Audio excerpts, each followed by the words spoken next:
अवघड व्हायला लागलेलं आहे, परंतु आपण सर्वांनी समजून घेणं गरजेचं आहे. दादा या ठिकाणी आलेले नसले तरी दादांचं शेवरे गावावरती असलेलं प्रेम हे आपल्या सर्वांना माहिती आहे. कारण शेवरे गावाने कुठलं काम मागितलं आणि दादांनी दिलं नाही असं आजपर्यंत झालं नाही आणि भविष्यात देखील होणार नाही. त्यामुळे दादा जरी इथं आलेले नसले तरी दादांच्या शुभेच्छा या कार्यक्रमाला आपल्याला निश्चितच आहेत. आपली जी जी काही विकास कामं आपण दादांकडे मागतोय, दादा निश्चितच ती पूर्ण करण्याचा प्रयत्न करतायत. हे सभागृह ज्यावेळी आपण मागणी केली, दादाने त्वरित त्याला मंजुरी दिली आणि आज ते चांगलं डौलाने उभं राहिलंय. अतिशय चांगलं सभागृह आपल्या ग्रामस्थांच्या सहकार्यामुळेच या ठिकाणी उभं राहिलंय.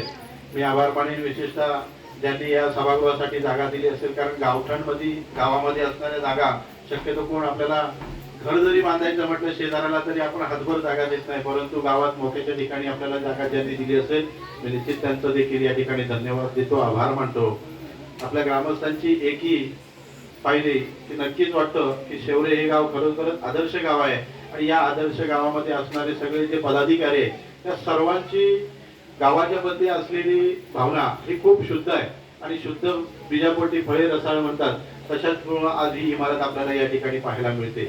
दादांच्या माध्यमातून मागच्या काही वर्षांमध्ये आपण आपला वर्धा माता रस्ता असेल, गावांतर्गत रस्ता असेल, सभागृह असेल, नळपाणी योजनेचं काम असेल, वेगवेगळी कामं आपण मार्गी लावलेली आहेत. आता सभागृहाचं काम पूर्ण झालेलं आहे. मला वाटतं भविष्यामध्ये आपली मागणी येईल की या सभागृहासमोर आपल्याला सभा मंडप असायला पाहिजे. कारण ज्या ज्या ठिकाणी आपण सभागृह बांधतो त्या ठिकाणी निश्चित मागणी येते की आपल्याला सभा मंडप असायला पाहिजे आणि निश्चितच ती मागणी देखील काही चुकीची नसते, रास्त असते. मी या ठिकाणी आपल्याला शब्द देईन की आपण दादांना तसं निवेदन द्यावं. साहेब मुंबईत आहेत, आपले सर्व पदाधिकारी आहेत, युवा सेनेचे सर्व पदाधिकारी आहेत. आपण दादांना एक निवेदन द्या. निश्चितच आपण पुढल्या वर्षीपर्यंत या ठिकाणचे हे सभा मंडप देखील दादांच्या माध्यमातून पूर्ण करू असा शब्द या ठिकाणी आपल्याला देतो.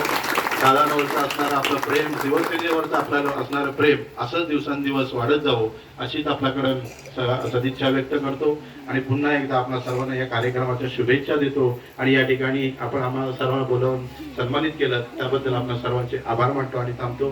जय हिंद, जय महाराष्ट्र. धन्यवाद.